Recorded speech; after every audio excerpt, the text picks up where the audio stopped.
Kasan, kajian puasa Ramadan bersama pengurus cabang Nahdlatul Ulama Kabupaten Jepara, mengupas tentang kajian keilmuan Islam, ngaji kitab Mau'izatul Hasanah, motivasi dan keteladanan, tayang setiap hari selama bulan Ramadan jam 5 sore. Simak di 94,7 FM Radio Erlisa FM, Facebook Erlisa FM Jepara, YouTube Erlisa FM Jepara, live streaming www.erlisafmjepara.com. Acara ini disponsori oleh Kapolres Jepara AKBP Warsono SH SIK MH, Direktur Unik Cargo Bapak Ajar Tri Raharja, Aulia Putri, DMA Butik dan unikstore.id, Ibu Hajah Ida Nur Saadah, DPRD Jawa Tengah, dan Ibu Ana Khomsanah, Direktur LPP Sekar Jepara. Assalamualaikum warahmatullahi wabarakatuh. Bismillahirrahmanirrahim. Alhamdulillahirabbil alamin. Allahumma shalli ala sayidina wa maulana Muhammadin wa ala alihi wa sahbihi ajmain. La haula wala quwata illa billahil aliyil azim. Rabbi shrah li sadri wa yassir li amri wahlul 'uqdatam min lisani yafqahu qawli. Amin. Amma ba'd. 94,7 FM Radio Erlisa, radio aslinya Jepara, menuju globalisasi dan tetap religius. Sahabat Erlisa yang berbahagia, yang dirahmati oleh Allah, bertemu lagi bersama Mikdad Saroni di program acara Kasan, kajian puasa Ramadan bersama pengurus cabang Nahdlatul Ulama Kabupaten Jepara. Dan alhamdulillah saat ini Mikdad Saroni sudah ditemani oleh Ustadz kita, Kiai kita, beliau wakil sekretaris PJNU Jepara bidang agama. Beliau ada Yai Akhid Turmudi. Assalamualaikum Yai. Waalaikumsalam warahmatullahi wabarakatuh. Bagaimana kabarnya Yai? Alhamdulillah. Ngaji terus Yai. Alhamdulillah. Tetap semangat ya. Oke, dan sahabat Erlisa, pada kesempatan kali ini kita nanti akan mengaji bersama, dan kitab yang akan dibaca oleh Yai Akhid ini nanti ada Hikam Ibnu Athaillah. Iya, insyaallah. Dan tema kita pada sore kali ini adalah meningkatkan kualitas diri di bulan Ramadan, dan akan diawali dengan membaca kitab. Monggo Yai. Terima kasih. Assalamualaikum warahmatullahi wabarakatuh. Bismillahirrahmanirrahim. Saya akan mengutip beberapa kalam hikmah dari beliau, seseorang yang sudah terkenal dengan kalam hikmahnya, yaitu Syekh Ibnu Athaillah.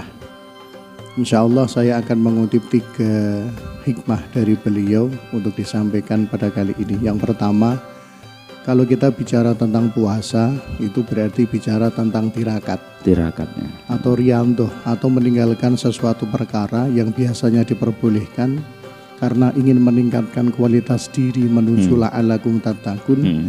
Kemudian kita harus meninggalkan sesuatu hal yang asalnya boleh menjadi tidak boleh. Dan jalan yang ditempuh itu adalah jalan yang sudah dilalui oleh orang-orang yang dulu, yang telah berhasil menggapai perangkat atau tempat di sisi Allah, yaitu golongan al-muttaqin. Orang bisa meningkatkan kualitas dirinya, itu syaratnya satu adalah mengetahui kekurangannya. Kalau orang mengetahui kekurangan dirinya, kemudian orang itu menata atau memperbaiki dirinya, pasti akan lebih berkualitas. Seperti halnya suatu barang, ketika orang itu tahu cacatnya suatu barang, kemudian diperbaiki, pasti kualitas barang itu akan meningkat. Sehingga menurut kalam Ibnu Athaillah di dalam satu kitab beliau berpendapat, tasyawwufuka ila madonafika minal uyub khairun min tasyawwufika ila mahujiba anka minal guyub. Kita fokus meneliti tentang perkara yang ada di dalam diri kita dari kekurangan-kekurangan, itu lebih baik daripada kita fokus meneliti mempersiapkan perkara yang belum terjadi, yaitu perkara yang akan datang. Terkadang manusia itu lebih fokus untuk menyibak takdir ke depan. Jadi menginginkan bertanya, besok saya jadi apa, saya harus bagaimana. Bagian dari planning banyak memplanning, dan planning itu terkadang tidak sesuai dengan keadaan yang akan datang. Kalau tidak sesuai berarti ada sesuatu hal yang rugi, karena ada waktu yang hilang, ternyata bisa dikatakan sia-sia, walaupun semua perjalanan hidup itu pasti ada manfaatnya.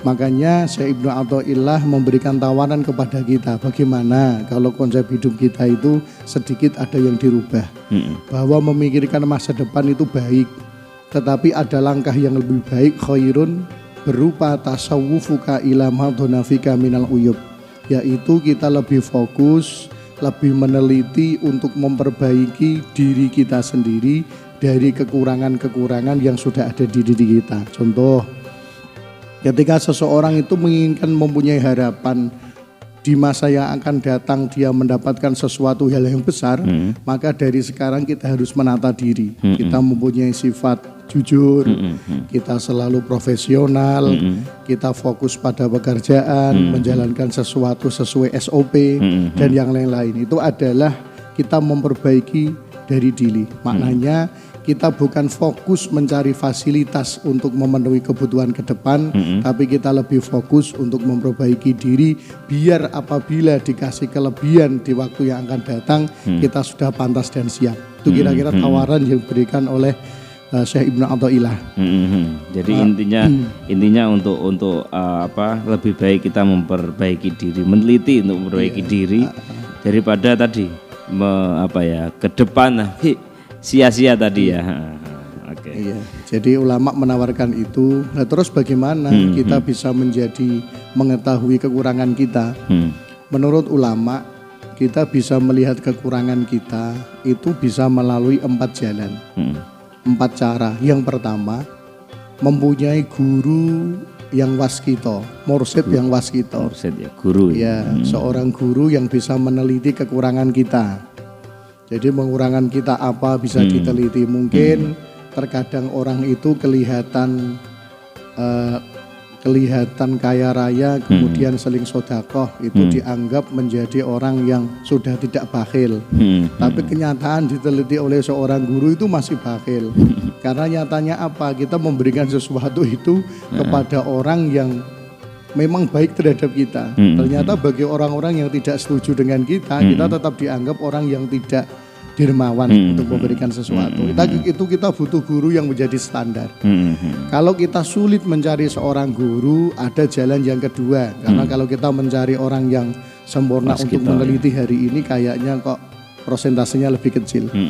Sehingga mencari jalan yang kedua, musohabah sodiki soduk. Kita bersahabat, mencari teman, sering berkumpul, lebih banyak waktu dihabiskan bersama teman yang benar-benar teman. Karena terkadang itu ada teman yang sifatnya tidak sebenarnya teman. Lah terus sifatnya teman yang benar-benar teman itu bagaimana? Sifatnya itu ketika kita melakukan kebaikan didukung, ketika kita salah berani mengingatkan. Terkadang ada teman itu kalau kita benar, oke, ikut dengan kita.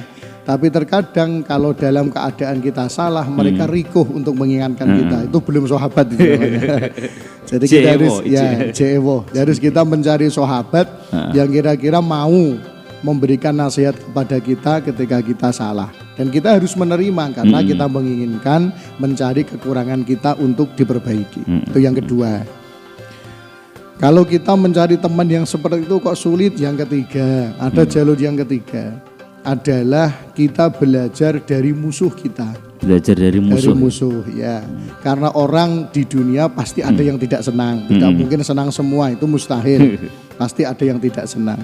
Orang yang tidak senang dengan kita itu pasti yang akan dibicarakan adalah perkara-perkara kekurangan kita. Nah itu kita memanfaatkannya. Kita tidak perlu mencari penyelidik.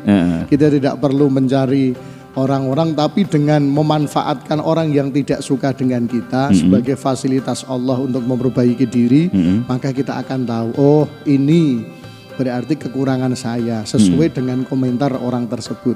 Sehingga jalan ketiga itu bisa dimanfaatkan sebagai meneliti kekurangan kita untuk memperbaiki kualitas diri. Itu yang ketiga.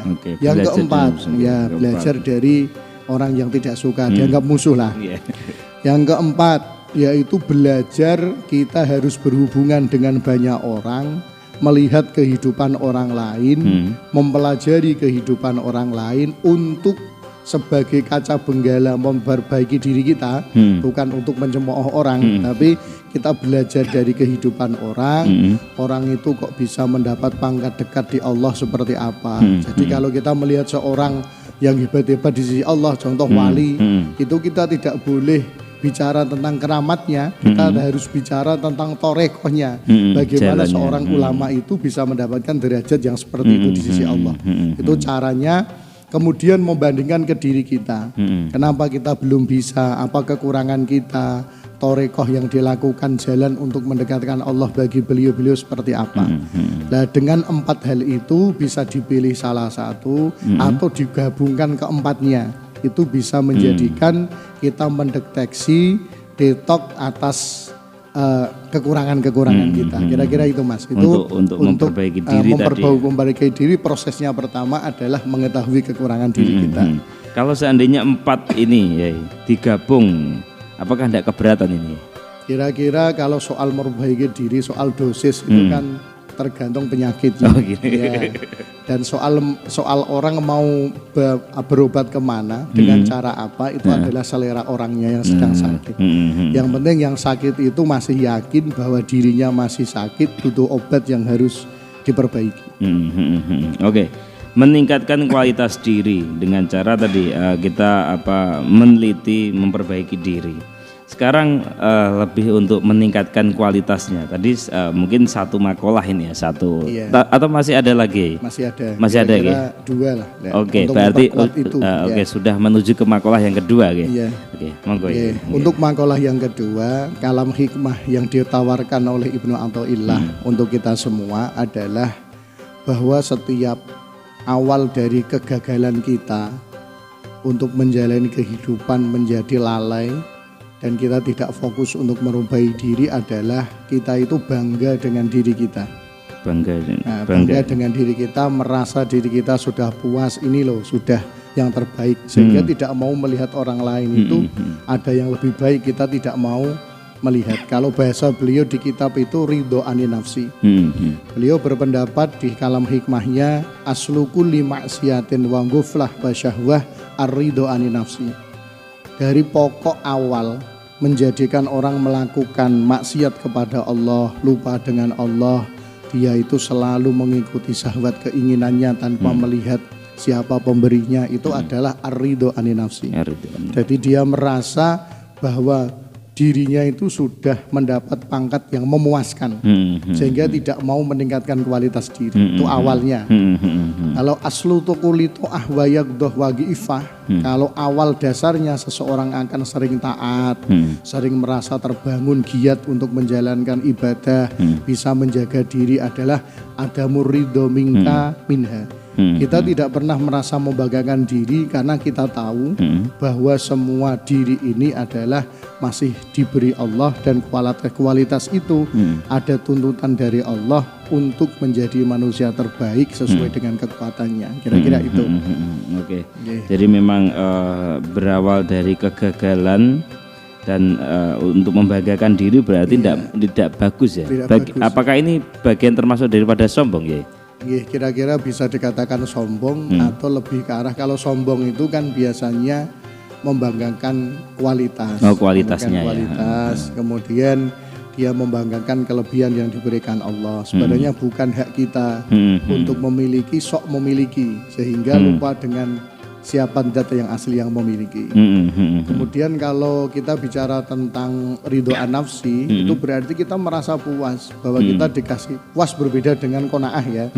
Kalau qanaah itu menerima, tapi penerimaannya dengan menggunakan fasilitas menuju kepada Allah, itu qanaah. Ya. Tapi kalau bahasa ridho an-nafsi itu adalah beliau itu merasa puas bahwa kita sudah, saya ini yang terbaik, ini loh orang hidup harus seperti saya. Tapi ternyata orang itu masih banyak hal di atas langit, masih ada langit. Sehingga kalau kita ingin meningkatkan kualitas diri, berarti kembali ke tadi, kita harus belajar kehidupan orang lain yang sudah nyata berhasil. Nah, keberhasilan manusia itu kapan? Ketika kembali ke Allah dalam keadaan husnul khotimah. Itu kualitas yang bisa kita hitung. Oke. Ini menarik tadi terkait membanggakan diri atau tadi ya, apakah itu juga menjadikan apa ya istilahnya posisi nyaman? Wah, sudah nyaman sehingga orang itu tidak meningkat ya. Iya. Nggih. Nggih, terkadang orang itu merasa nyaman itu karena berpendapat bahwa ketika kita mendapatkan derajat yang enak, kemuliaan itu dianggap Allah senang dengan kita. Kemudian ketika kita baru dikasih masalah itu merasa Allah benci dengan kita. Gitu. Padahal menurut pandangan Allah tidak seperti itu. Kalau ulama-ulama mengajari kita, pandangan Allah itu ketika kita disibukkan Allah dengan acara yang acara itu membawa manfaat dan ketaatan, berarti Allah ridho, senang dengan kita. Tapi kalau Allah lagi tidak senang dengan kita, kita itu akan dikasih kesibukan Allah, perkara yang tidak manfaat dan perkara yang bisa menjauhkan diri kita dari Allah. Itu ukurannya. Ya. Jadi ukurannya bukan soal kita enak dan tidak, tapi ukurannya adalah seberapa waktu yang diberikan Allah kita disibukkan di acara apa, kira-kira itu. Oke. Itu jadi kalam yang kedua ya. Iya. Jadi lebih ke intinya ketika kita membanggakan dengan diri kita tidak mau memperbaiki diri ya. Iya. Untuk meningkatkan kualitas sulit gitu ya. Iya, sulit karena sudah merasa sudah di tingkatan yang tertinggi, mungkin akan naik tangga lagi. Iya, oke. Dilanjutkan ya. Untuk kalam yang ketiga, menguatkan bahwa orang tirakat di dalam puasa untuk meningkatkan kualitas diri adalah sampai Ibnu Athaillah niku memberi tendensi yang paling ekstrim. Beliau memberi kalam hikmah wala antas sahaba jahilan la yardo an nafsih khairun laka min antas sahaba aliman yardo an nafsih. Beliau memberi pendapat bahwa ketika kalian bersahabat dengan orang yang bodoh tetapi tidak bangga dengan dirinya sehingga mau berubah untuk meningkatkan kualitas dirinya, itu lebih baik daripada kita bersahabat dengan orang yang paham, orang yang pinter tapi membanggakan diri. Ini kalam yang ekstrim karena perbandingannya itu orang alim dan bodoh. Perbandingan yang kedua adalah soal ridho an-nafsih dan tidak. Karena itu sebodoh apapun orang itu kalau mau menginginkan bahwa merasa diri kita masih dalam keadaan di bawah ingin lebih dekat ke Allah di maqam zulfa, maka orang itu pasti akan berusaha lebih baik. Tapi apabila orang itu sudah di titik paham, di titik merasa di tingkat yang tinggi, tapi sudah ridho an-nafsih, merasa puas, ini loh saya yang paling pantas untuk dakhalal jannah, ya, seperti itu. Itu menjadikan orang akan temannya itu akan lebih sombong daripada orang yang alim karena merasa diberi kenyamanan yang lebih. Jadi itu kalam Ibnu Athaillah. Tetapi Ibnu Athaillah memberi garis bawah ayu jahlin li jahilin la yardoi nafsi. Tapi kebanyakan kita harus melihat orang yang bodoh dan terjerat dalam kebodohannya itu pasti orang itu harus mengetahui bahwa dia tidak akan bangga dengan dirinya. Jadi orang yang baik itu adalah orang yang bodoh mengetahui bahwa dirinya bodoh. Atau orang yang pintar yang mengetahui bahwa dirinya paham. Oh gitu ya. Jadi yang bukan pintar itu, merasa pintar ya.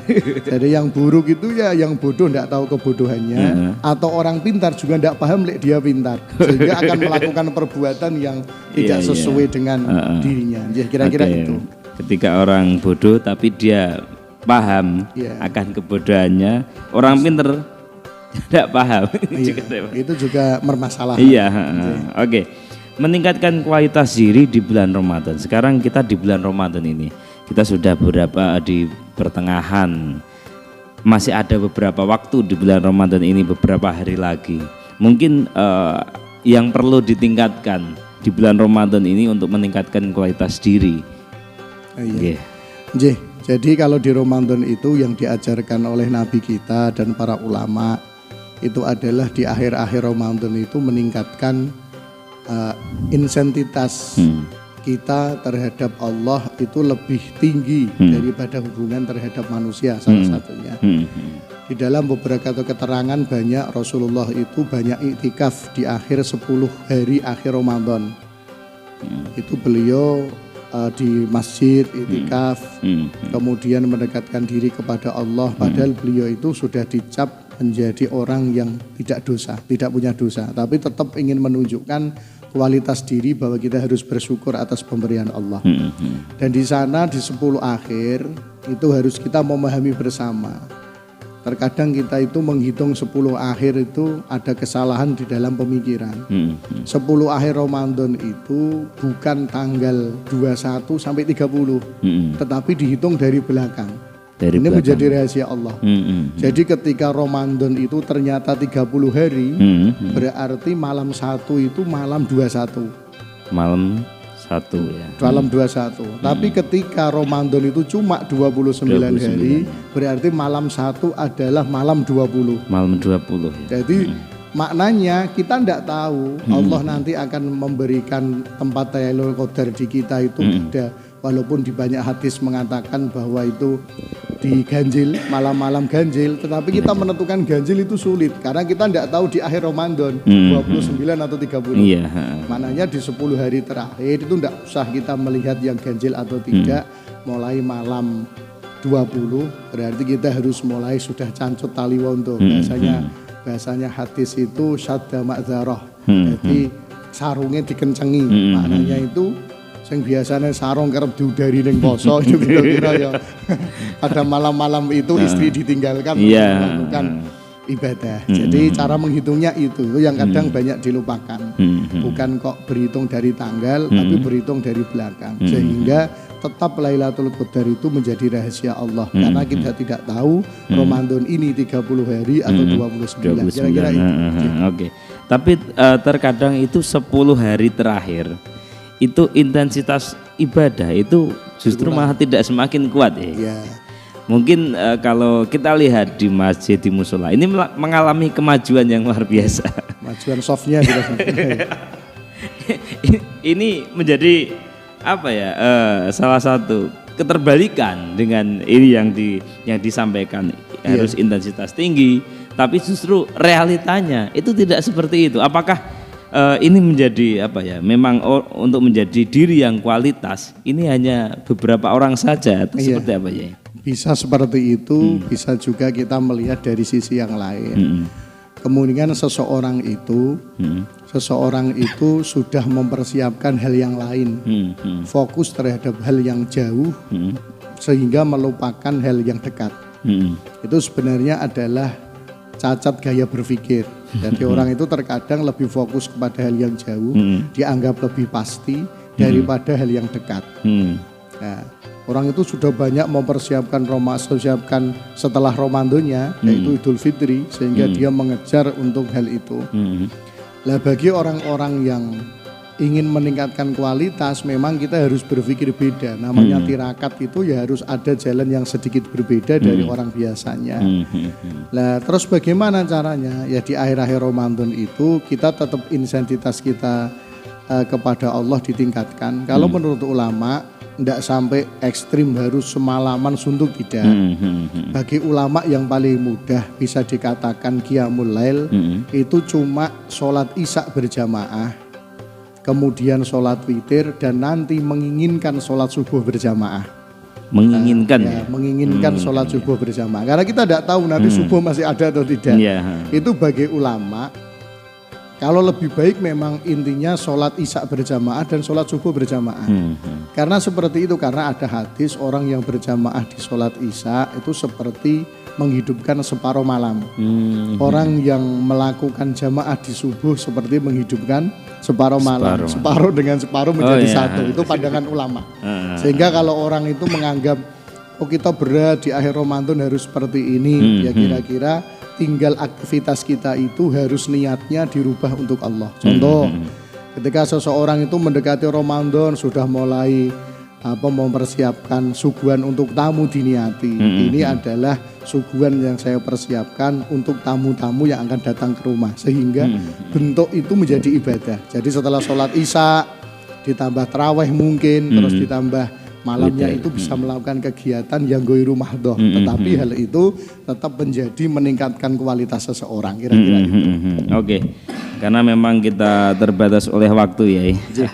Mungkin bisa diberikan satu kesimpulan terkait tema kita meningkatkan kualitas diri di bulan Ramadan ya.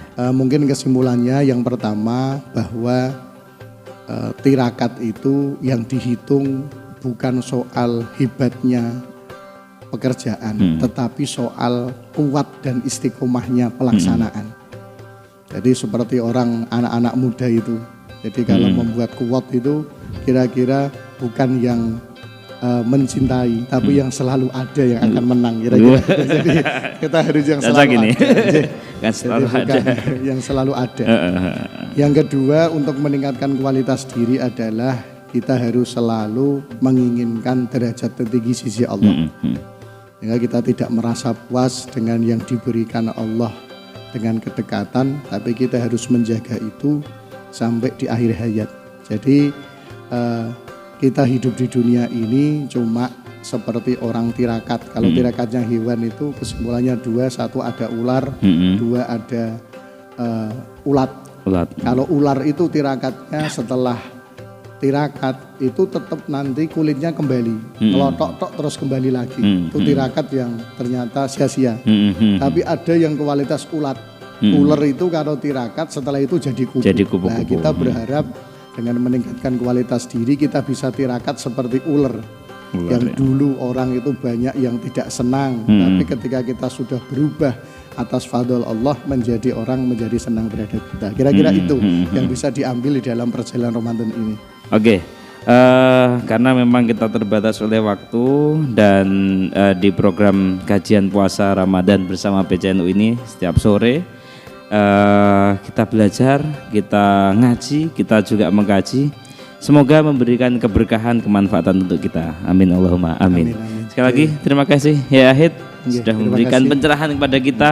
Semoga kita bisa meningkatkan kualitas diri di bulan Ramadan dan kita bisa finish sampai akhir Ramadan. Amin. Oke. Dan akhirnya Mikdad Saroni harus pamit ya, sahabat Erlisa. Nantikan program Kasan kajian puasa Ramadan setiap hari selama bulan Ramadan di 94,7 FM atau di YouTube dan Facebooknya Erlisa FM Jepara. Akhirnya Mikdad Saroni harus pamit. Tetap konsentrasi, represtasi, jangan sia-siakan waktu supaya kita tidak merugi. Wallahul muwaffiq ila aqwamit thoriq. Wassalamualaikum warahmatullahi wabarakatuh.